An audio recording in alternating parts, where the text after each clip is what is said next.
postdoctoral fellowship from the National University of Singapore, the University of Warwick, UK, the University of Technology, Sydney, Australia, and the University of Florence, Italy.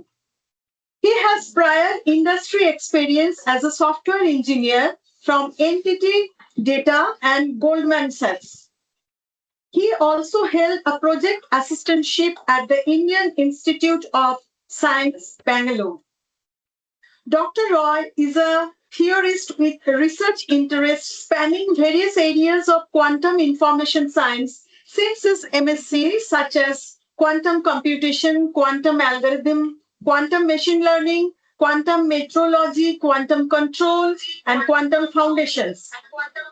He is a senior member of the Institute of Electrical and Electronics Engineers, a member of the American Physical Society, a member of the Association for Computing Machinery, a member of the International Quantum Structures Association, and a member of the International Society of Quantum Gravity. He is a technical committee member for IEEE Quantum Computing Systems and Control. Dr. Shivdas Roy, sir, over to you. Okay, thank you. Thank you for your introduction. Good evening, everyone. So today I'll actually talk, I'll try to give a gentle introduction to quantum computation. Now, since this is quantum computation and not information, I'll actually give you a briefing on what quantum computation is, and that will require me to cover a few quantum algorithms as well. So quantum algorithms is one of the expertise, one of the areas that I work on as part of my research here at Secure TCG Crest. And of course, this is a privilege for me to be able to give this lecture to you all. So let me know. So how much time do I have? By when do I have to finish this?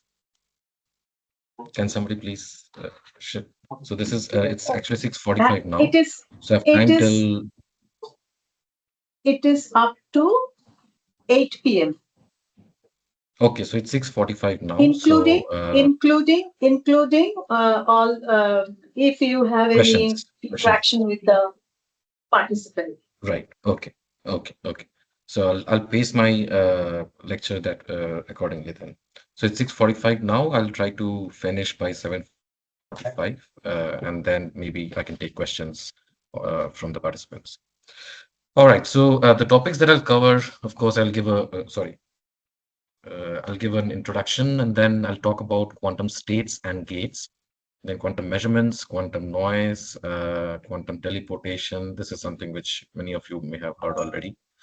I'll have a brief discussion on quantum computational complexity, and then I'll go to a few algorithms. First is the quantum Fourier transform, a very basic algorithm, quite ubiquitous in quantum computation. Quantum phase estimation that utilizes quantum Fourier transform, and then a couple of famous algorithms that many of you may have heard of. One is the Shor's prime factorization algorithm, and the other one is Grover's quantum search algorithm. So these two algorithms are not something which you can actually understand right away if you're getting an introduction to quantum computation for the first time. So I'll actually try to skim through them as briefly as possible to just give you a flavor of what they're trying to do and how they're doing it. So if you have to obviously understand these algorithms, you will have to go into the references, the books, the famous book by Nielsen and Chuang to understand it more deeply in depth. Okay, so and then I'll talk about quantum amplitude amplification and estimation algorithms as well that uses Grover's search algorithm to do tasks which are again ubiquitous in quantum algorithms and quantum computation. And then finally, I'll conclude with a few remarks. All right, so as part of my introduction, so this is something which, in case you have not heard of, quantum computers are based on quantum physics. Okay, so the quantum computers that we are having today, the one that I am presenting my lecture on is a classical computer. Okay, of course, there has been a lot of quantum revolution, which was called first quantum revolution to come to this stage of technological advancement of of these laptops and the smartphones that we have today. But then the quantum computers are computers of future that utilize the unique properties such as superposition and entanglement of quantum particles for doing more efficient computation compared to classical computers. So even if we are actually harnessing quantum physics in some sense, this way or that way, like when we are actually miniaturizing our transistors and other things. Okay, so that's part of the first quantum revolution. But the second quantum revolution that is ongoing at the moment is to be able to create quantum computers that utilize the unique properties such as superposition and entanglement of quantum particles. So Richard Feynman actually, who was a Nobel laureate, and so Richard Feynman famously, exclaimed that, uh, you know, uh, like of course Moore's law said that your computation uh, uh, uh, the it will actually double every 18 months or something, right? That the amount of this thing you can fit. So that actually sort of reached a bump when you sort of go to the scale where quantum effects come into picture. Okay, so superposition and entanglement, they can be actually treated as features rather than bugs. That is what Richard Feynman had famously said, and that's how the second quantum revolution started. And then, of course, uh, like it's ongoing at the moment, and a lot of efforts are going on worldwide to create quantum computers, to come up with novel algorithms that can be run on quantum computers, etc. Okay, so quantum computers, why we are even bothered about quantum computers? Because they're known to solve certain problems, such as the prime factorization of large numbers in minutes that would otherwise take a classical computer a billion years. Okay, so that sounds like a gargantuan task, but that's actually something which is theoretically known.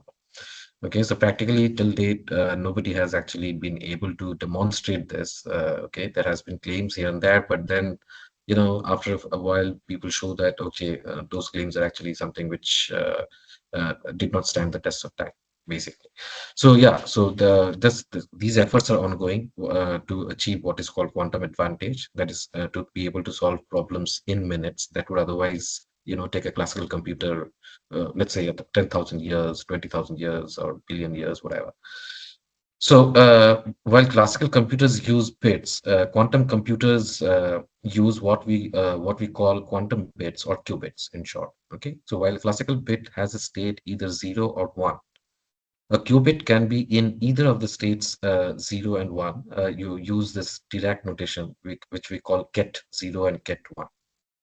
Okay, so get 0, get 1. So a qubit can actually be in either of the states get 0 and get 1, just like a classical bit can be in 0 and 1. But additionally, quantum bits can also be in a linear combination, which is called a superposition of these states. So you can actually have get psi, a general quantum state, as a superposition or a linear combination of get 0 and get 1. Okay, so in many popular science lectures, you will see, or popular science videos, you will see people say that the qubit is actually 0 and 1 at the same time, right? It's as if like there is this famous thing called Schrodinger's cat, that people say that, okay, in that thought experiment, the cat is dead and alive at the same time. So it's this superposition that is actually depicted that way macroscopically.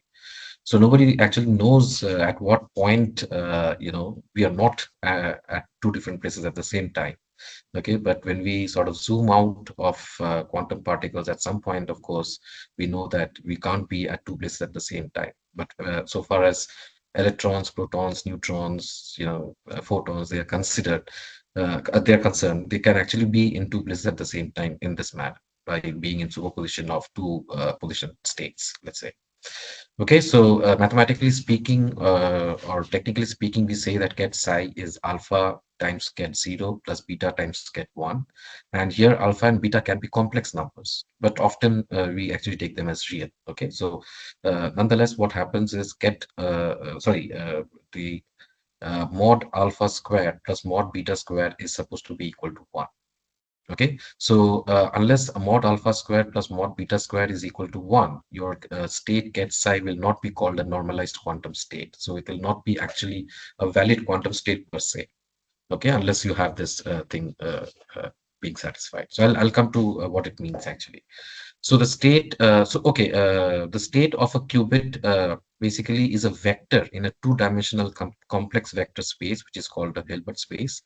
So the states get zero is actually in a vector form like this. Okay, so it's a column vector with 1, 0, and get one is nothing but 0, 1. So basically, the first position is 1 if it is get 0. The second position is 1 if it is get 1, and they are called the computational basis states. Okay, so for whatever historical reasons, they are called computational basis states because they are the simplest of all the basis states that you can have, and they form an orthonormal basis. What do you mean by an orthonormal basis? Which means this means that if you take an inner product of get 0 and get 1, okay, then you will get 0.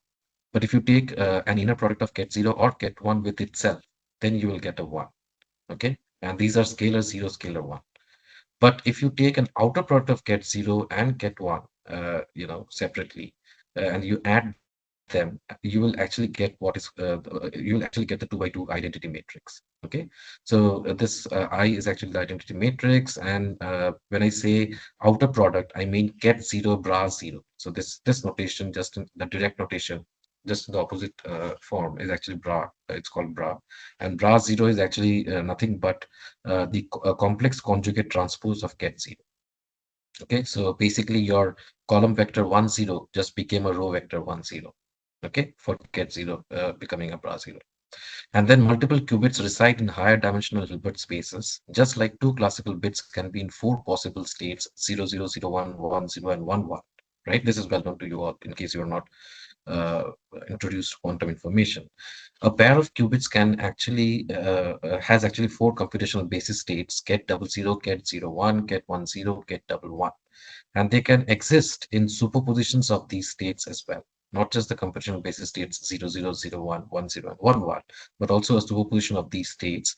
Let's say you can write get psi as some complex coefficient alpha double zero times get 0, 0, alpha 0, 1 times 0, 1, alpha 1, 0 times 1 get 1, 0, and alpha 1, 1 times get 1, 1. So this is often written in a convenient notation like this.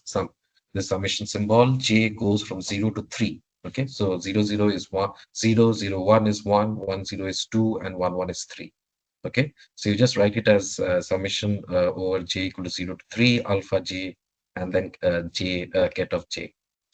Okay, and then of course your alpha j has to satisfy this normalization condition, that is your summation of absolute values of all alpha j squares should be equal to 1. Okay, so this is called normalization condition, and why this is required, it will become clearer very soon. And then there is, okay, I've talked about superposition state. Now there is something called an entangled state. Again, this is something which you may have heard of in case you don't know what it means. It's actually just a special superposition state that you cannot write as a product of individual states.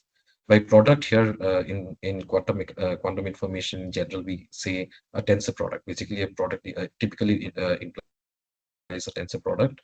Of course, you will have a regular product also, but then that's actually context dependent. But mostly, if you're talking about, let's say, get 0, 0, it just means get 0, tensor get 0. Okay, so let's say you have this get 0 state equal to this column vector 1, 0, right? So can you just a moment? Can you see my cursor? Okay, so your get 0 is this 1, 0. So your get 0, 0 is actually this 1, 0 tensor 1, 0. So you will actually get 1, 0, 0, 0. Okay, so you will get a 4 by 1 column vector, which is 1, 0, 0, 0. That will be your get 0, 0. Your 0, 1 will be 0, 1, 0, 0. Your 1, 0 will be 0, 0, 1, 0, and 1, 1 will be 0, 0, 0, 1. Okay. So an entangled state is a special superposition state that cannot be written as a tensor product of individual states. So you cannot write something like get 0, 0 like this. Okay, so this particular state 0, 0, 0, 1, 1, 0, 1, 1. Okay, in case these are all half, then you can actually write it as a tensor product of two individual states, quantum states. But this particular state, get 0, 0 plus get 1, 1 by square root of 2. This is called famously called the Bell state or the EPR pair. EPR stands for Einstein, Podolsky, and Rosen. Okay, so this is famously called an EPR pair or a Bell state. And this you can see that you cannot write this as a tensor product of two individual quantum states. All right. So again, the book that I mentioned to begin with, Nielsen and Chuang, this is the reference that you can go to for more details on everything that I teach today. All right. So first things first, let's discuss about quantum states and gates. All right. So there are two kinds of states that you can have: pure states, which are basically noiseless quantum states, and mixed states, which are actually noisy quantum states. Okay. So pure states are noiseless quantum states that you can write as a state vector. Okay, that we discussed earlier. So we have written get 0, get 1, and this get psi. So these are actually written in terms of only get. Okay, so this is basically a noiseless quantum state that can be written as a state vector. As you could see, this was just a vector. Okay, all right. Uh, but then, by contrast, mixed states are noisy quantum states that cannot be written as a state vector, but only as a density matrix or an operator. What is a density matrix? A density matrix for a pure state, for example, a noiseless quantum state psi, is just get psi bra psi. You just take get psi and multiply it with bra psi. Now, this is regular multiplication. Okay, so you can see, of course, that this is a column vector. This is a row vector. So column vector, row vector, they're getting multiplied, and then you're getting a matrix, a square matrix. Okay, so but then that for a mixed state will be actually not just get psi bra psi, but some probability amplitude pi getting multiplied with get psi I bra psi I, and then taking a sum of it. Okay, so this again, a summation of pi has to be equal to 1, again the normalization condition. Okay, and as you can see, if you have just one I, okay, so that is I equal to 0, and you don't have any n which is equal to 1 or higher. So you basically just have one psi I, then it just is a pure state. All right. So basically, pure state is a state that has a density matrix of rank 1, whereas a mixed state is a quantum state which has rank 2 or higher. All right. So that's why, pure states can be written as a state vector alone. Okay, just as in terms of get psi.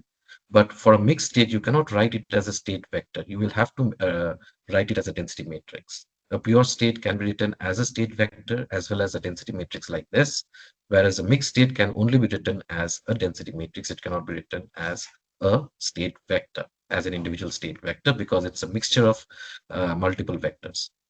All right, outer product of multiple vectors. So qubit often written effectively as this kind of a thing. So you have a theta and a phi. So it's actually often represented by means of these angles theta and phi, and it's actually a point on the unit three-dimensional sphere called a Bloch sphere. So this is called a Bloch sphere, and a qubit typically is pictorially depicted like this as a point. All right. So you will so this particular psi, this get psi is a pure state. It lies on the surface of the sphere. All right, and this angle theta is what is going here, and this angle phi is what is going here. All right, and this get 0 is actually the north pole, and get 1 is the south pole. And in between this particular y-axis corresponds to basically the equal superposition of get 0 and get 1, which is get 0 plus get 1 by root 2. So while a pure state is a point on the surface of the Bloch sphere, a mixed state resides inside the Bloch sphere. Okay, so any state which is not a pure state will not be actually on the surface of the sphere. It will be actually inside of the sphere. Okay, in particular, the origin or center of the Bloch sphere corresponds to the maximally mixed state, which is half of get 0 bra 0 plus half of get 1 bra 1. Okay. And then quantum gates, just like classical computers use an electrical circuit, okay, which has wires and logic gates. A quantum computer comprises a quantum circuit that contains wires and quantum gates. Okay, so quantum gates are nothing but unitary operators, U. And by unitary operators, I mean that matrix or that operator will satisfy this condition: U dagger equal to U dagger U equal to identity. Okay, as I said before, dagger is nothing but complex conjugate transpose. Okay, so you take the complex conjugate of all the elements, you then take a transpose of the matrix, then you get U dagger. So if you multiply U and U dagger, in this order, or U dagger first and then U, then you will get identity. So then that matrix U is actually called a unitary, and all quantum gates that we encounter, they are actually unitary operators. Okay, so just like in classical computer, you have logic gates, you have quantum gates which are unitary operators in quantum computers, or in quantum, yeah, exactly, quantum computer. So a density operator needs to be a positive semi-definite, right? So positive semi-definite means it will have positive eigenvalues or it can have zero eigenvalues.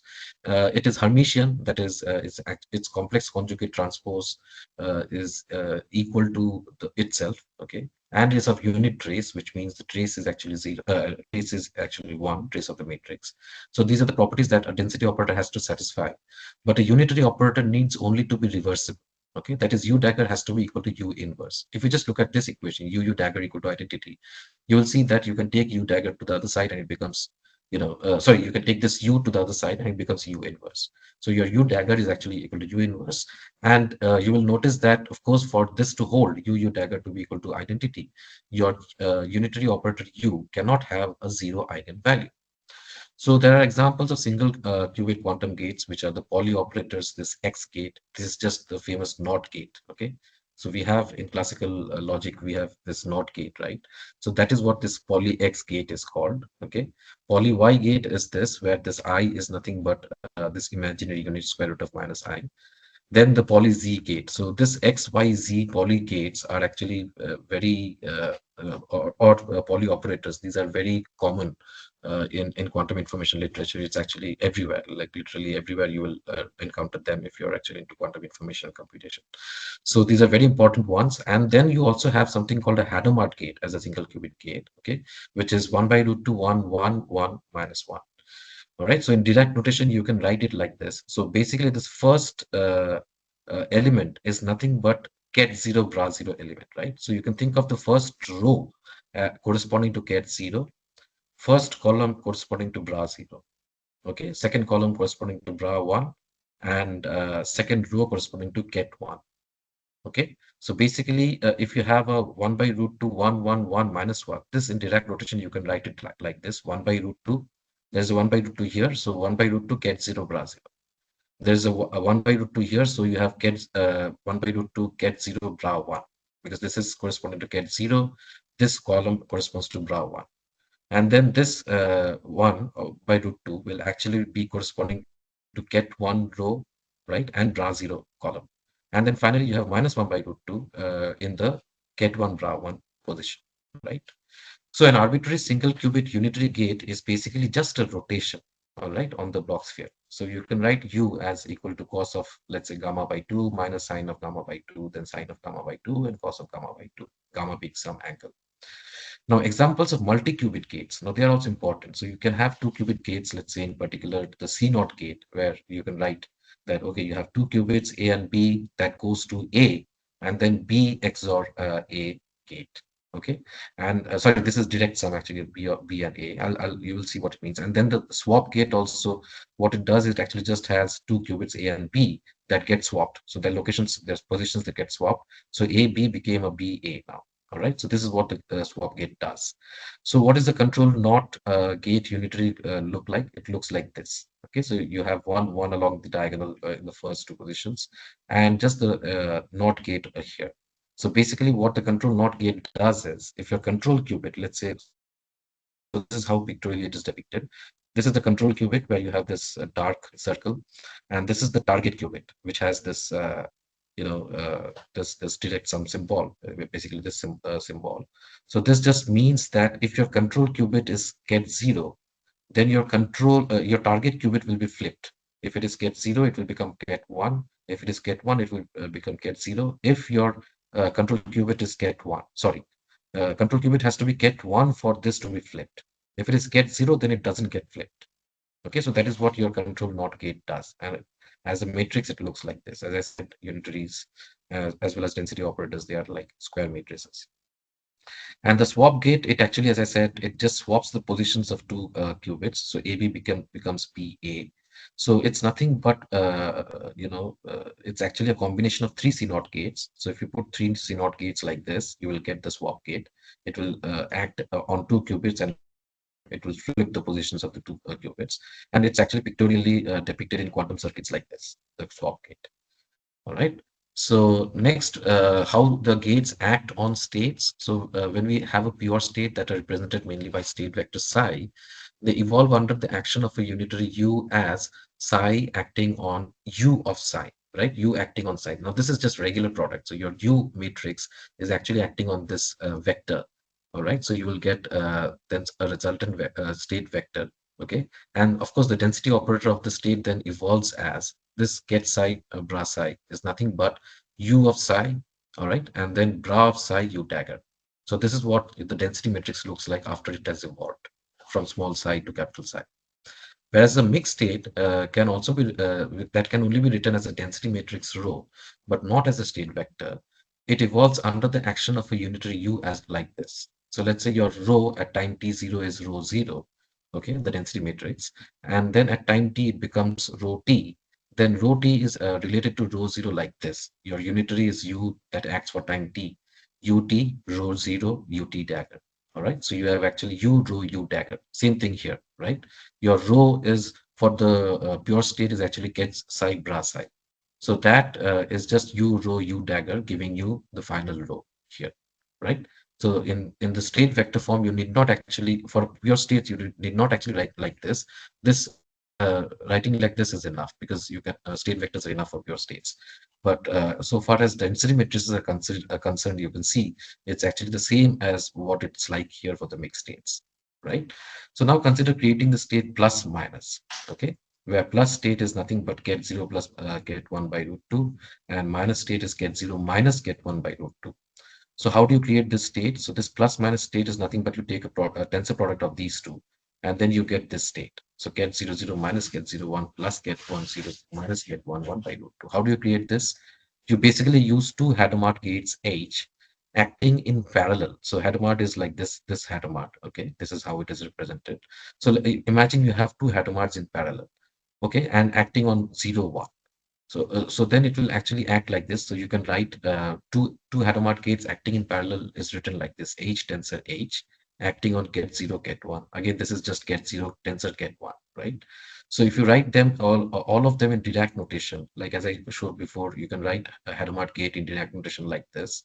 So it's acting on get 0, and then again Hadamard gate you write in Dirac notation, and then you it's acting on get 1, the second qubit. So one Hadamard is acting on the first qubit, the other Hadamard is acting on the second qubit, and then you sort of do you sort of take this get 0 here, and this get 0 bra 0 is actually giving you just 1, whereas this get 0 with this bra 1, if you take this inner product, you just get 0, and this term again gives 1, this term gives you 0. So you're left with just get 0 here and get 1 here. So get 0 plus get 1. All right. Whereas here you notice that you are left with get 0 minus get 1, because these two terms will give you 1, this one and this one. Whereas this inner product of 0 and 1, 0 and 1 will give you 0. So these two terms will disappear, but these two terms will remain. So eventually you will get this get 0 plus get 1 by times get 0 minus get 1 by root 2, which is nothing but a tensor product of this get plus and get minus states. Okay. So this is how you create a superposition state, right? Get plus, get minus. Whereas consider how to create the entangled Bell state get double 0 plus get double 1 by root 2. This is done by this particular circuit. You have a C0 gate acting on Hadamard tensor I first acting on get 0, 0, and then C0 gate acting on it. So you basically have this Hadamard and then nothing acting on the second qubit. And then you have the C0 gate acting on it. So nothing acting on the second qubit is just identity acting on the second qubit, right? So that's why I've written here H tensor I. So that's just representing the first part of the circuit. The second part is the 2-qubit gate, which is a C0 gate. So that acting on get 0, 0 will give you this particular state, get 0, 0 plus get 1, 1 by root. You may just think of what the state is after this Hadamard gate. All right. So after this Hadamard gate, it's actually get 0 plus get 1 by root 2. And the other qubit is get 0. So you have get 0, 0 plus get 0, 1 by root 2. Okay. And then when you apply the Hadamard gate, okay, sorry, the C0 gate, you will actually get this particular state, get 0, 0 plus get 1, 1 by root 2, which is an entangled state, famously called state. So similarly, acting the CNOT gate on the classically correlated mixed state. So this is, if you notice, get 0, 0, bra 0, 0 plus get 1, 1, bra 1, 1 by 2. It's actually a mixed state, okay? And it's a classically correlated state. So it's actually a classical state. It's not a quantum state per se because it's a diagonal density matrix. Okay, so if you act on this, the CNOT gate, you will basically get 0, 0 remaining, get 0, 0, bra 0, 0 remains like this, whereas your get 1, 1, bra 1, 1 becomes get 1, 0, bra 1, 0, because your first qubit is 1, which is the control qubit. If it is 1, then your target qubit flips, right? So your target qubit was actually 1, which now became 0. So now your second term in the mixed state becomes get 1, 0, bra 1, 0, by and then by 2. Hello, what's it? Let me check. Okay. Now, there is something called universal quantum gates. Okay, so a small set of gates, usually like and, or, and not, right? We know that they can be used to compute any arbitrary classical function, and they are therefore universal for classical computation, right? NAND, NOR, for example. You know that they are sort of universal for classical computation. So quantum circuits also will have universal quantum gates, right? So I'll come to that. But before that, quantum circuits usually subsume all classical circuits, okay? Because a quantum gate that is universal for classical computation is the Toffoli gate. Toffoli gate is nothing but control not gate. I've talked about control not gate before, which is just one control qubit, but this is actually two control qubits. So both the control qubits need to be one for the third qubit, the target qubit, to be flipped. Okay, so this is famously called the Toffoli gate after the person who actually proposed it, of course. So it appears that with the Toffoli gate, you can actually you can create quantum circuits for all classical circuits that can exist. So basically, this Toffoli gate is universal for classical computation on quantum computers. But then there are quantum only computations for which CNOT gates along with single qubit gates are usually universal for quantum computation. Okay, so some of the single qubit gates are this Hadamard I've talked about, poly X, poly Y, poly Z, and then you have also something called a phase gate, which is presented with this S. Okay, it's just this I, imaginary unit I acting on it's in this position, and then something called pi by 8 gate, which is represented by this T gate. Okay, so it's actually basically this particular thing. So in particular, the standard set of universal quantum gates consists of the Hadamard, phase, C0, and pi by 8 gates. Okay, so a universal set of quantum gates, which is quite standard in quantum information literature, is the Hadamard gate, which is this. Okay, the phase gate, which is this S gate, the C0 gate, the 2-qubit C0 gate, and the pi by 8 gates. So they actually constitute a universal set of quantum gates. Next is, what is reduced density operator? We have talked about density operator or density matrix representing a pure state or mixed states, right? Now, a reduced density operator describes subsystems of a composite quantum system. Okay, so this is important because often you have 2 qubits, but you're actually using only 1 qubit. Okay, or you're feeding only 1 qubit into a quantum circuit. Then you have to understand what is the state effectively that is going as input to the quantum circuit. All right, so that's why we use this reduced density operator, and that is obtained by what is called partial trace.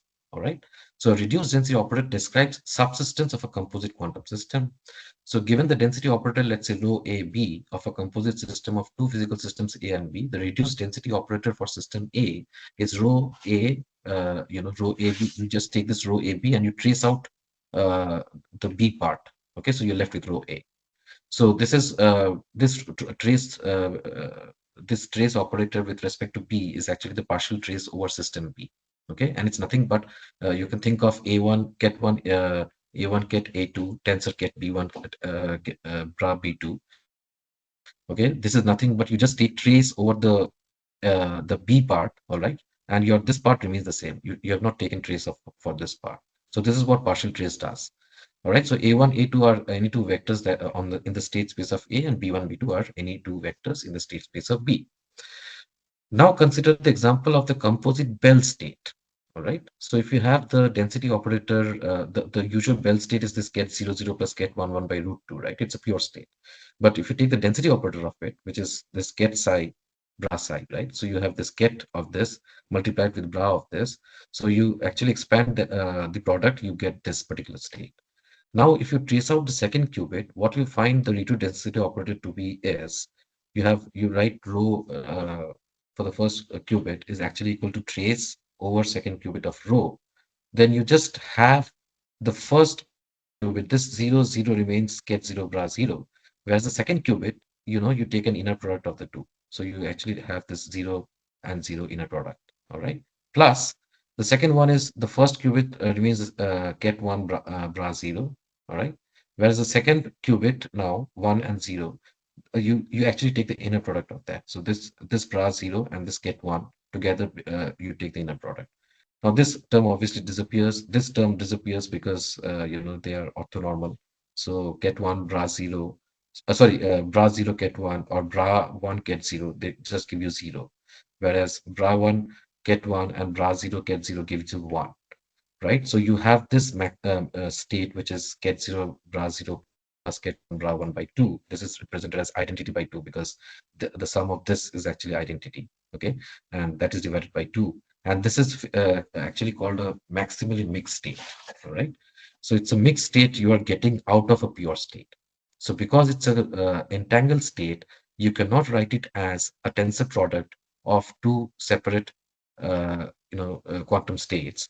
But then you can talk of a reduced density operator. Let's say you have this 2-qubit state and you take only one of the qubits and input to a quantum circuit. Then what is the effective input that is going into the quantum circuit? It's this. It's this maximally mixed state. All right. Now there is something called purity, which is trace of rho square. Whatever the density matrix you have, if you just square it and you take the trace of it, then it will be for a maximally mixed state, it will be, at least in this case, the 1-qubit case, it's actually 1 by 2, and that is actually less than 1. Whereas the purity of a pure state, such as the Bell state itself, is always equal to 1. Okay, so the trace of rho square is equal to trace of rho equal to 1 for a pure state like this Bell state. But if you look at only one of the qubits here, the reduced states, reduced qubit, the first qubit here, then it's actually purity is less than 1. It's half, which is less than 1. So anything less than 1, if you have purity, that is actually a mixed state. But for a pure state or a noiseless state, the purity, that is trace of rho square, will be always equal to trace of rho equal to 1. All right, now let's talk about measurements. Now this is important because it doesn't satisfy Schrodinger equation. So this Schrodinger equation is again a fundamental aspect of quantum mechanics, and it is actually ubiquitous in quantum mechanics, right? So, but measurements are somehow different. So they don't satisfy the Schrodinger equation. The usual unitary evolution, the linearity, the superposition, entanglement, all of this actually arises from Schrodinger equation. Okay, but measurements somehow they don't satisfy the Schrodinger equation. So let's say you have the single qubit in the state alpha get 0 plus beta get 1. Then if you measure the single qubit in the state this in the computational basis, then it leaves this, the qubit in the state 0 or 1 with respective probabilities alpha mod alpha square plus mod beta square. So basically, if you measure this state, you will get 0 as the measurement outcome with probability alpha square and 1 with probability beta square. Okay, that is why it's important that you have mod of alpha square plus mod of beta square equal to 1, because the probabilities they have to add up to 1, right? Otherwise, there must be some other measurement possibility of another measurement outcome. So if these are the only two measurement outcomes possible, then obviously the sum of the mod square of alpha and beta, they have to add up to 1. So the computational basis get 0 and get 1 is just one of many possible choices of basis states for a qubit. Another possible choice is, let's say, the plus and minus spaces that we have talked about before, right? So, your psi can be written as alpha 0 plus beta 1, which is what this original one is, but it can also be written in a plus minus basis like this. So you have alpha plus beta by root 2 times plus state plus alpha minus beta by root 2 times minus state, right? So measuring the state psi with respect to this new basis now. So of course, you have, when you perform a measurement, or even when you actually define a density operator, projector, you actually define it with respect to some basis, right? So that need not always be the computational basis. It's just one of the possible choices. There can be other basis. For example, this plus minus basis. So in this plus minus basis, if you perform a measurement on this particular the same qubit psi, the same quantum state psi, now you will get the state plus with the probability alpha plus beta mod square by 2, and the measurement outcome is minus with the probability of alpha minus beta square by 2, and that comes from this equation, right? This expression. So this is called what is called projective measurement, okay? And like more formally speaking, it's described by an observable M, which is a Hermitian operator that is self-conjugate, okay, on the state space of the system being observed. So we can usually write the observable M as, some this M times PM. Here PM is the projector onto the eigenspace of capital M with eigenvalue M. The possible outcomes of the measurement correspond to the eigenvalues M of the observable. So this PM are called the projectors, all right? And the measurement observable actually is this capital M, all right? And the small m are the eigenvalues that are the possible measurement outcomes when you actually observe this observable M. Okay, so upon measuring the state psi, the probability of getting the result M is denoted like this PM. This is nothing but, you take an expectation. This is called taking an expectation, all right? So the probability of getting the result M is by taking an expectation of this projector operator PM with respect to the state psi, all right? And the state after the measurement will be PM acting on psi divided by square root of this probability. Okay. Now the complete set of projectors satisfy the relations. The projection, so the measurement operators, they should sort of add up to one. Okay. If you just put them next to each other and sum them up, you will actually have equal to 1.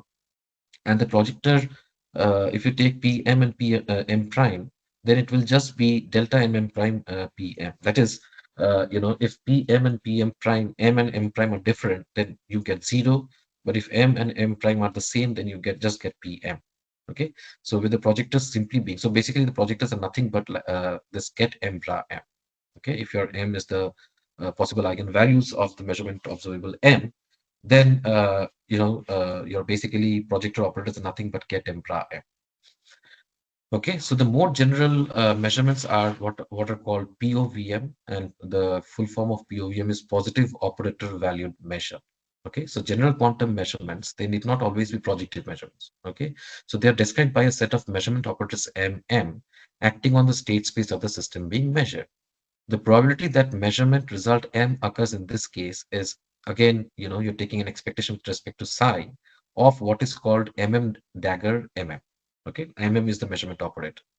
Okay, so you sort of take something like this. Again, this looks like an outer product, and then the state after the measurement is just MM psi divided by square root of PM. If you notice here for the projectors also, we had similar kind of a thing.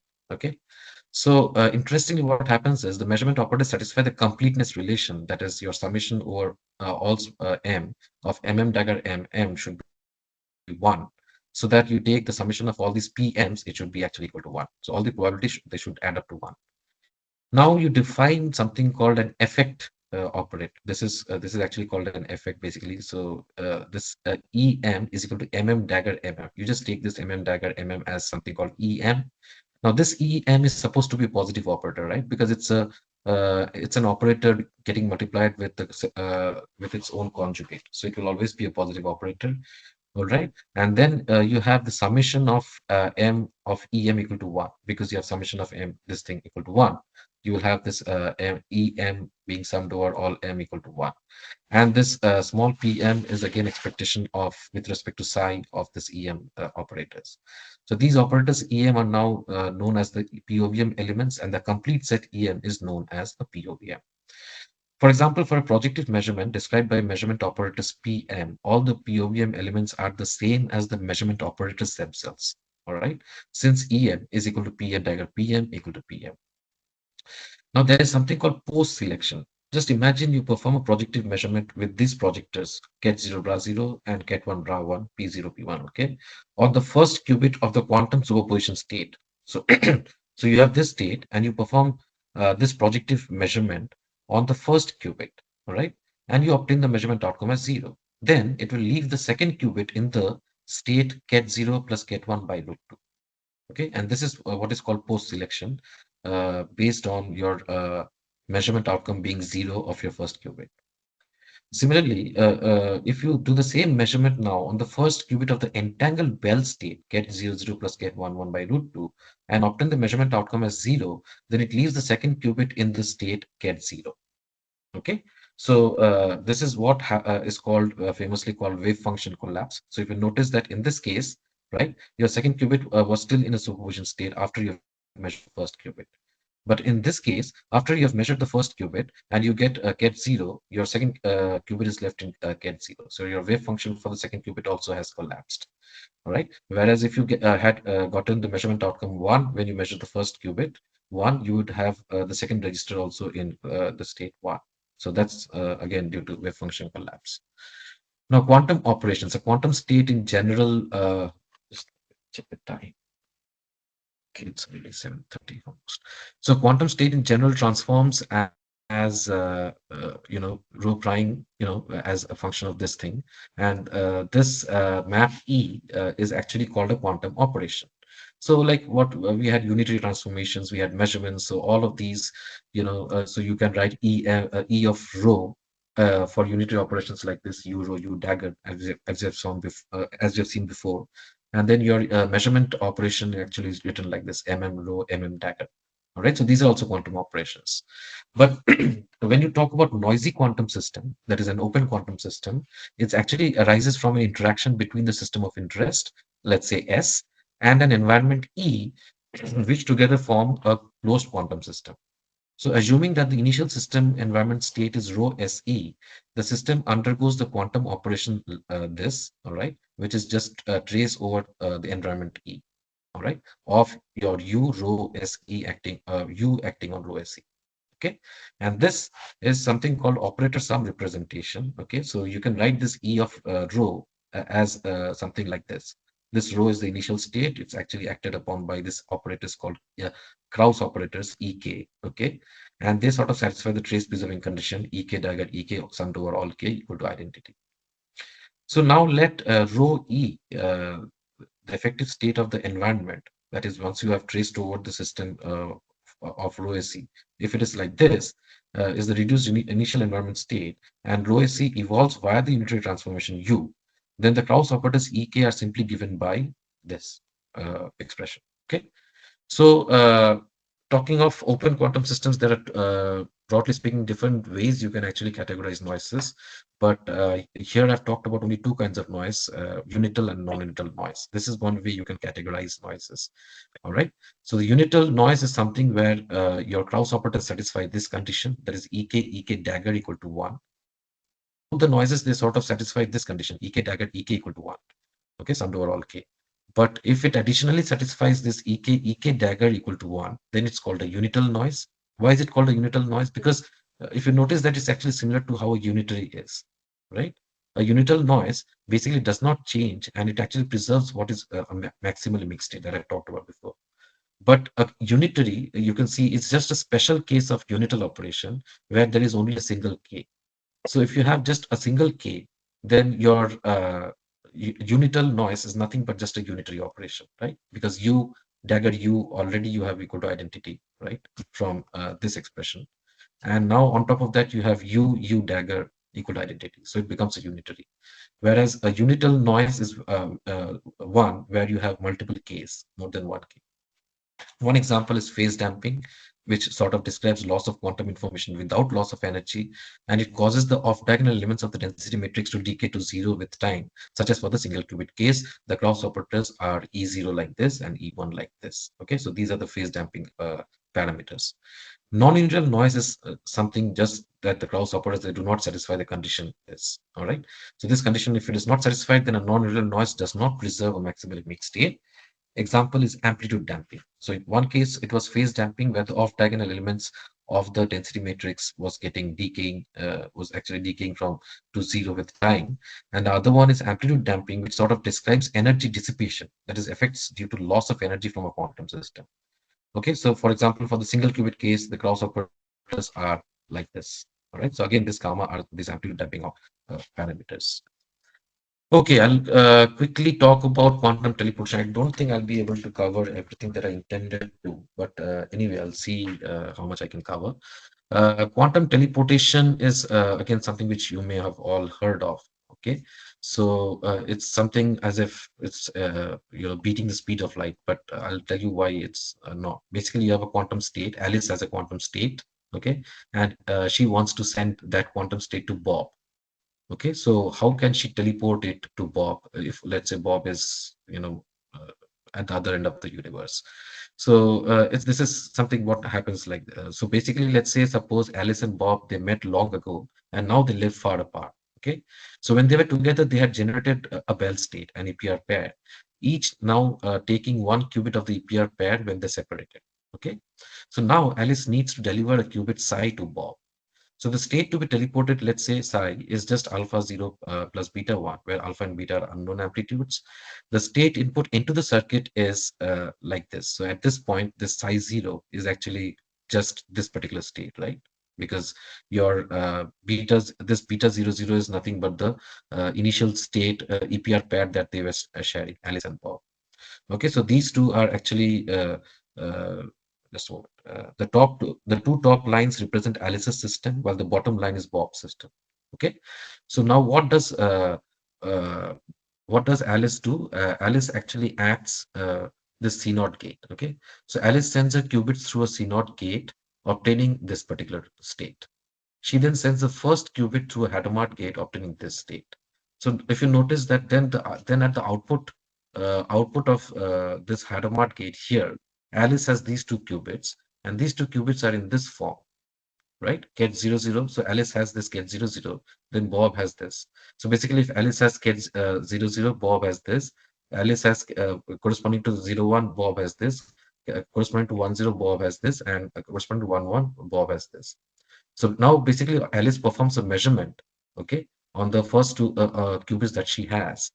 And then Bob's system will then be in the state psi if the result is 00. But depending on measurement, Alice's measurement outcome, it's possible that Alice gets measurement outcome not get 00, but 01.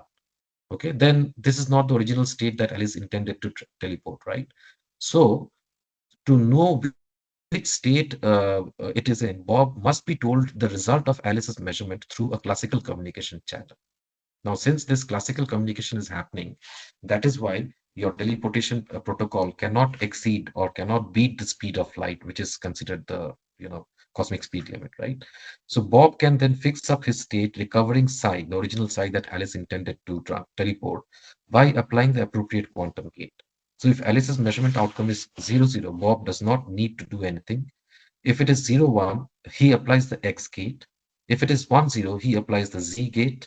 If it is 11, he applies first an X gate and then a Z gate. So in other words, Bob, basically in summary, needs to apply Z raised to M1, measurement outcome 1, and X raised to measurement outcome 2 to his qubit to recover the state psi. Okay. Now let's talk about computational complexity. You may have already heard of these P and P space. Okay, P stands for the class of computational problems that can be solved easily or quickly in polynomial time by classical computers. Okay, NP stands for non-deterministic polynomial time, but it's actually the class of computational problems that can be verified easily in polynomial time given a solution by classical computers. For example, prime factorization, right? If you are given a large number and you're told that find out the prime factors, it's a very difficult task. But if I give you one of the factors and ask you to verify whether it's a prime factor or not, it's very easy to verify, right? So those class of problems that are easy to verify given a solution are they are actually within the class NP. Those problems that are easy to solve, okay, they are within P. So of course, all problems within P also lie within the class NP. All right. And then P space is what is called polynomial space, basically the class of computational problems that can be solved using polynomial space or memory by classical computers. And of course, that's why by quantum computers too. So if something is taking polynomial space on classical computers, it will also take polynomial space on quantum computers because they are supposed to be subsuming classical computers, right? So quantum computers can quickly solve any problem in P, and it is known that they cannot solve problems outside of P space quickly. So at the moment, we don't know the real boundary of this class PQP. BQP is nothing but bounded error quantum polynomial time class. Okay, so this is the class of computational problems that can be solved easily in polynomial time by quantum computers with a probability error upper bounded by 1 by 3. So there is a probability of error that can happen because quantum mechanics is inherently probabilistic, right? So it's not necessary that you will get your answer in with exact accuracy. So there is a probability of error. But then the class of computational problems that can be solved in polynomial time by quantum computers with a probability of error upper bounded by 1 by 3 is called BQP. And this is the class that we are interested in if you're actually dealing with, let's say, quantum computational complexity. Okay, and the boundaries of this BQP is not very well defined at the moment. We don't know where it stands when it comes to P space. Yes, we know that BQP consists of all problems within P. It consists of problems within NP also that are not known to be in P, and it also contains some problems that are outside of NP. So we know that it cannot be larger than P space. It cannot be smaller than P space. Okay, it cannot be a subset of this P. So BQP is somewhat like this. All right. So now let's turn our attention to some algorithms. I think I'll not be able to talk about Schnorr's or Grover's algorithm, but I'll try to cover at least these few algorithms. So quantum Fourier transform is this, right? This quantum circuit. You basically trying to find out the Fourier transform of a particular thing. So the quantum Fourier transform from this above circuit, you have this Hadamard gates and these rotation gates, control rotation gates, all right? And in the end, you have swap gates, all right? So it sort of yields this get J gives you this kind of a state. So this you from J you get this state, okay, after performing this above circuit. All right, and this capital N here is nothing but 2 to the power n and has a useful product representation. So this same state, J, can be written in the product representation like this. So these are the phases, right? So H is basically the Hadamard gate, and this RK, this rotation control rotations, the rotation gates are actually basically this. All right, so the complexity of quantum Fourier transform. So basically, if you look at here, you'll see that the first qubit has one Hadamard gate and n minus one number of rotation gates, right? The second qubit has one Hadamard gate and n minus two number of rotation gates, right? Conditional rotations. So you have total n minus one gates for the second qubit. For the first qubit, you have n gates. So for total of n qubits, you will have n plus n minus one plus n minus two and so on. So you will get actually n plus one by two gates that are required. In addition, at most n by 2 swap gates are required, and each swap is realized using 3 CNOT gates, as we know. So then the complexity of performing a quantum Fourier transform is order of n squared. By contrast, the best classical algorithm, fast Fourier transform, computes the discrete Fourier transform using order of n to the power n gates. Okay, so this is probably already known to the classical community, but quantum mechanically, it's possible on quantum computers to do the same quantum Fourier transform with a complexity of order of n square, which is polynomial, whereas this is actually an exponential complexity that a fast Fourier transform requires on classical computers. Right, so quantum phase estimation basically uses this Fourier transform. Okay, this FT dagger means it's actually inverse quantum Fourier transform. All right, so basically, let's say you have this unitary U of which this small get U is an eigenstate, and you want to estimate the eigenphase of this eigenstate of this unitary U. Okay, so this is the circuit that you'll typically use. You have a unit initial state get 0 and get U. So this one is get 0, this is get U. And then you create a superposition in the first register, okay? And the second register remains get U. And then you apply the control U to the power J operation, which is like this. So then if you perform a inverse Fourier transform the first qubit, okay, you will see that you will actually end up having a first qubit in this phi U tilde. Okay, so tilde being representing it's an estimate of the phase phi U. Okay, and then get U.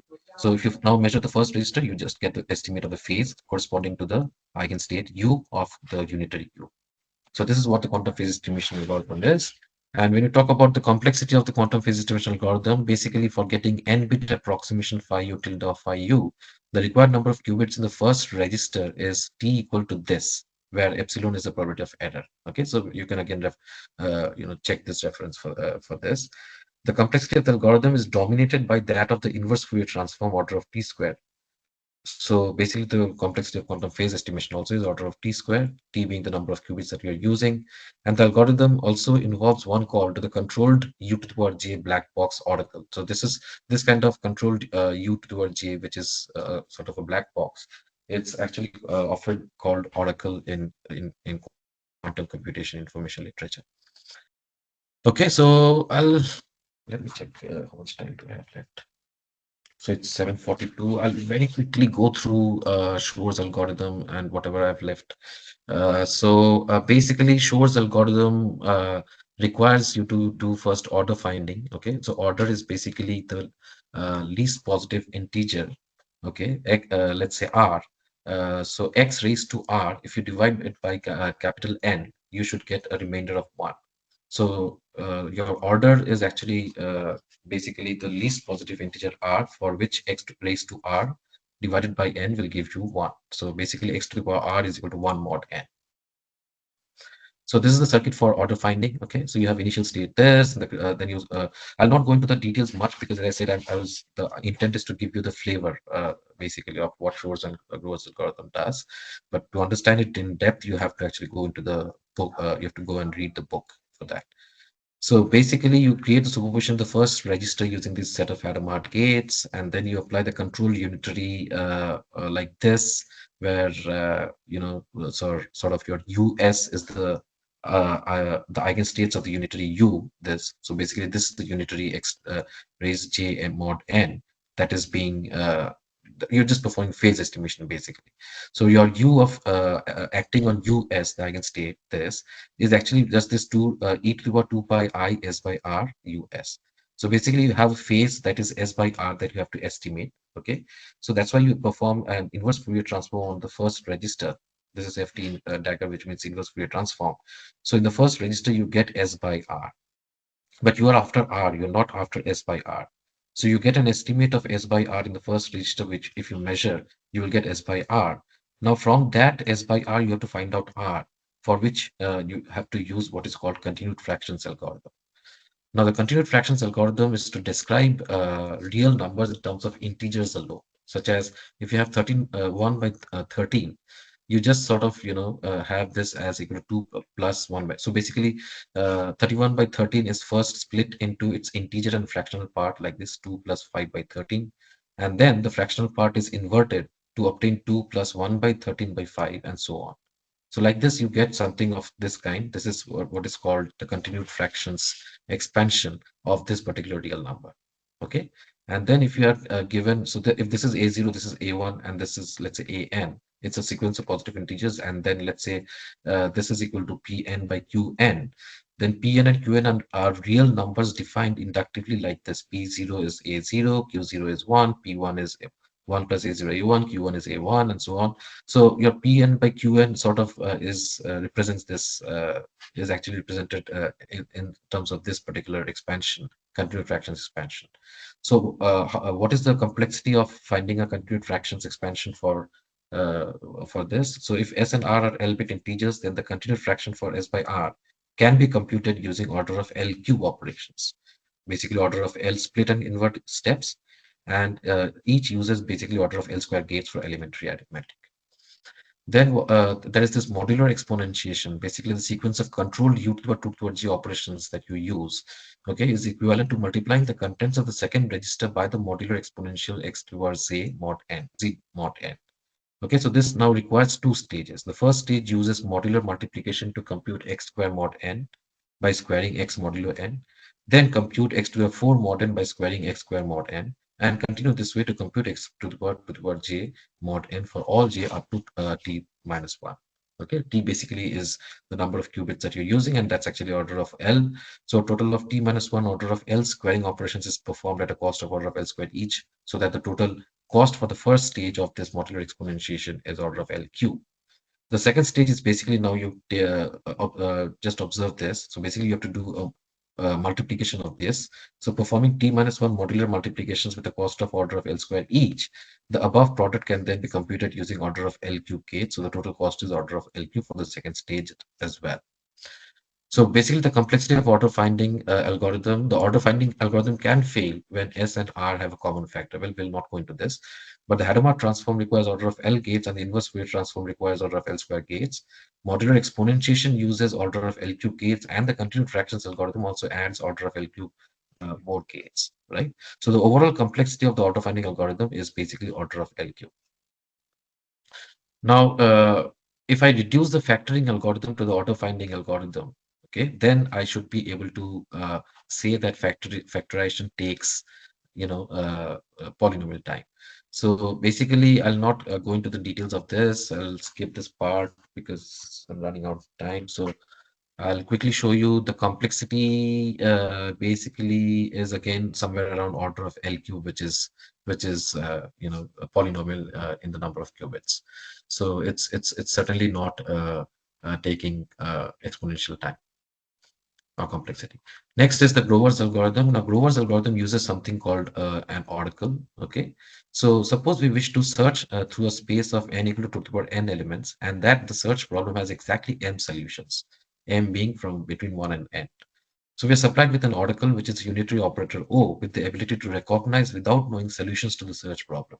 Okay, so order O is something like x. It takes x q to x, and then q directs sum with fx, where fx is equal to 1 if the oracle qubit q is flipped. Okay, and it's unchanged otherwise. So it's convenient to take q equal to this, so that the oracle O is basically this. So I'll probably quickly show you what this Grover iteration does. So one Grover iteration is something like this. The oracle is first applied. Okay, so you're -1 raised to fx acting on x.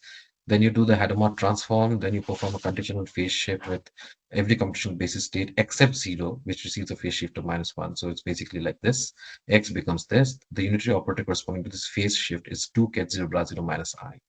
Okay, I'm not going into much details of this, but the Grover iteration overall then can be written as 2 ket psi bra psi minus I after applying this oracle O.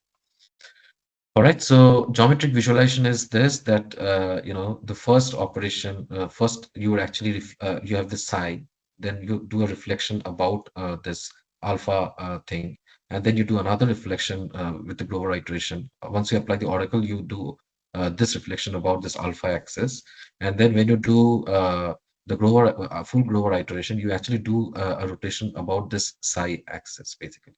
So that's what. So basically, alpha is the non-solutions and beta are the solutions. Okay, so that's how they have actually geometrically you can picturize that Grover iterations repeatedly applied.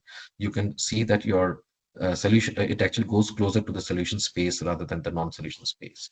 And what is the complexity that is required? It's actually quadratic. Okay, so the quantum search algorithms looks like this. Again, I'll skip this. The complexity. Okay, so yeah, so basically the main summary is that you require order of square root of n by m Grover iterations are required, which is a quadratic improvement over the order of n by m oracle calls required classically. Okay, so the same search algorithm, if on a classical computer takes whatever it takes, the number of the complexity. Okay, that complexity is you're actually getting a quadratic speed up. You're not getting an exponential speed up. You're getting a quadratic speed up. Finally, I'll just talk about quantum amplitude amplification and estimation that uses Grover's algorithm. So again, I'll probably try to not go much into detail. So let us consider. So I'll just tell you very briefly what they're doing. Let's say you have this get psi that you are getting from unitary U acting on this get 0. Then you have this particular state, right? So you want to so let's say psi 1 has an amplitude of square root of a. Okay, so a is the amplitude of the state psi 1 that we are trying to estimate, let's say. So you can amplify the probability of obtaining the state psi 1. So if you perform the measurement on this state, right, you will get psi 1 with probability a and psi 0 with probability 1 minus a. So what if your right answer is actually psi 1 and you want to amplify the probability of this? So you can do it using this Grover-like operator. Okay, this q, which is minus u s0 u inverse sx. Okay, so sx sort of conditionally changes the sign of the amplitude of psi 1, but does nothing to psi 0, and the operator s0 changes the sign of the amplitude of 0. So the space spanned by the vector psi1, okay, I'll not go into this detail again, but what is important is, okay, so after you have applied the Grover operator, okay, this Q operator, J number of times, you get something like this. So your originally state was square root of A times psi1 and square root of 1 minus A times psi0. Now you are actually having this kind of a state, right? After you have actually applied this. So what happens is if the algorithm U has a success probability. Oh, okay, sorry. So if A is between 0 and 1, and if we compute q raised to a m applied to psi for some integer n greater than equal to 0, then a final measurement will produce a good state with probability equal to sine square 2m plus 1 theta a. Okay, so this is actually how you're amplifying the quantum amplitude corresponding to the solution that you're after. Okay, so basically here I have discussed how it actually takes order of 1 by square root of a number of applications of q to find a good solution. Okay, so good solution means I'm saying psi1 is a good solution and psi0 is bad solution.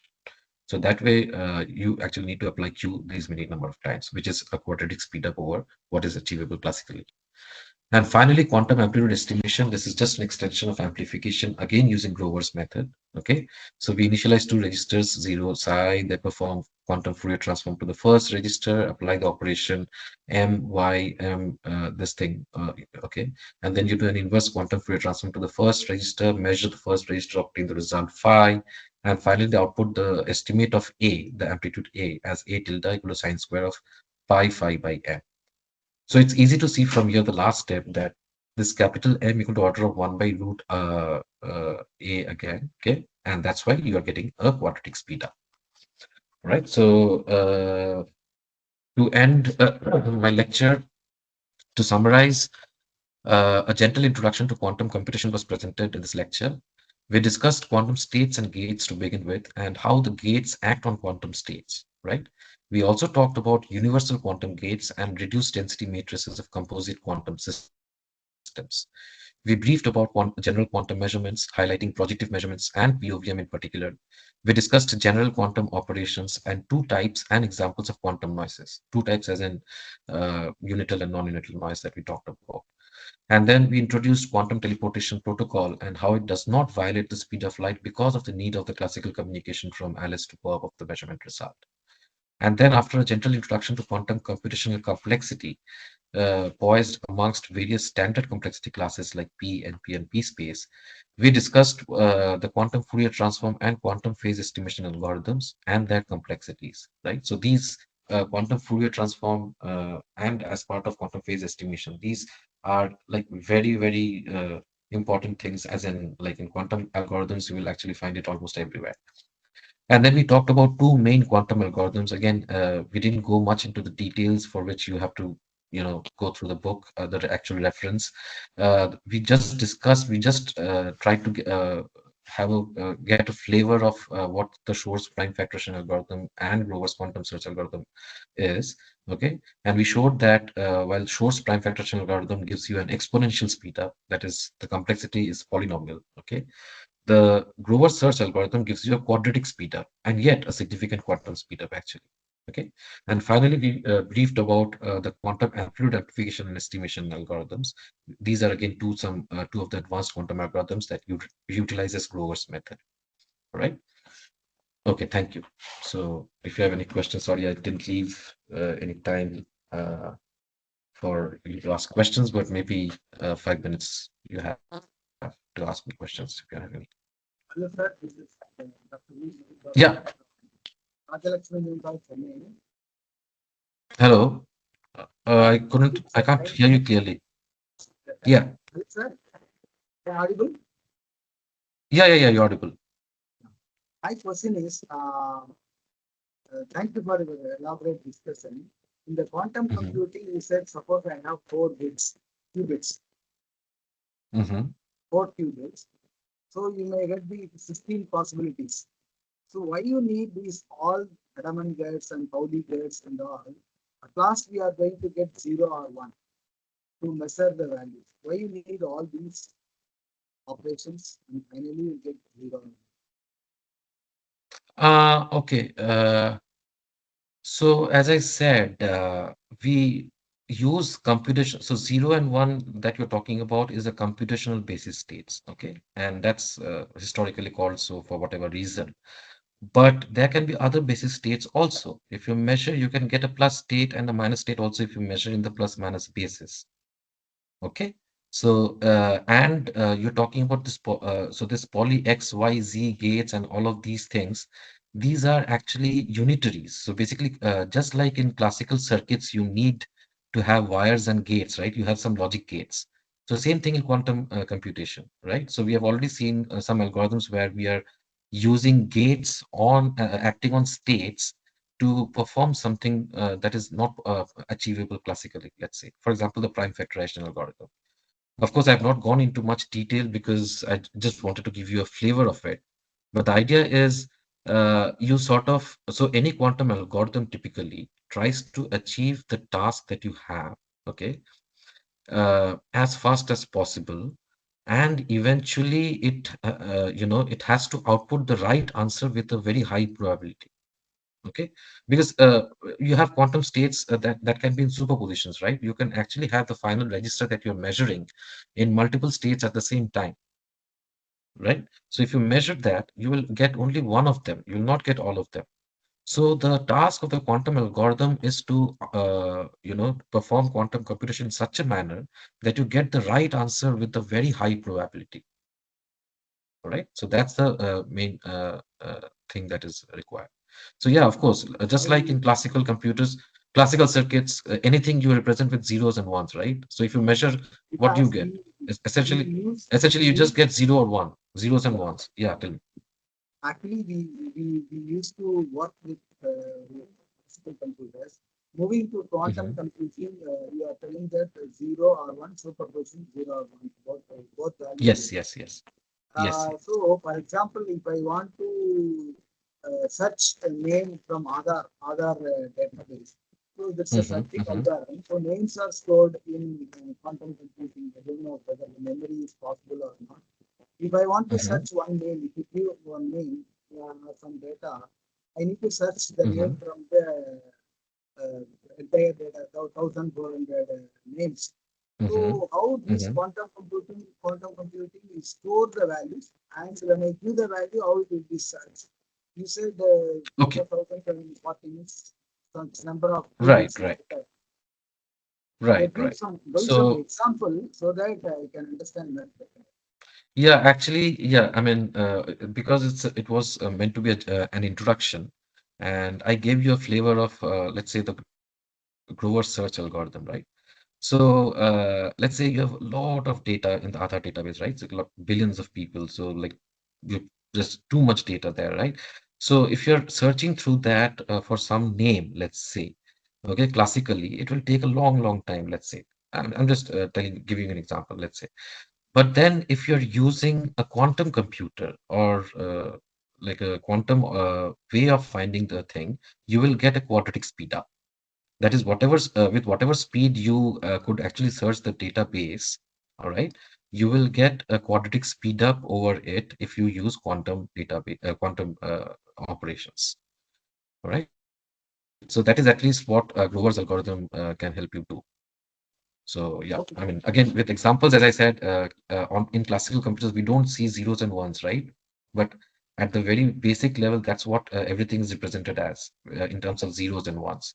Same thing with here. The only difference is here you can actually have 0 and 1 both at the same time, which means you are having some sort of a quantum parallelism. So you can actually perform operations with zeros and ones at the same time because you can have a quantum state in the state 0 and 1 at the same time. So, is there any quantum memory, sir? Quantum memories, well, people are trying to create, of course. So far as experimentally concerned, I'm not very much aware, but yes, people are making efforts. But quantum memories are going to be an essential part of future quantum computers, of course. Thank you, sir. Thank you, Uh-huh. sir, for your. Hello, I have one question, madam. Thank All you, right. Thank you sir, so much. for Thank you so much. Yeah. sharing such insightful and important information with us Dear participant, so much. do you have any queries? Please keep the queries with you and write the query in chat box, because we will now start the day 1 session 2 from 8 p.m. So it is requested all the participants please join in day 1 session 2. Thank you, sir. Thank you. Thank you so much. Thank you so much. Yeah, I'll then leave. Thank you so much.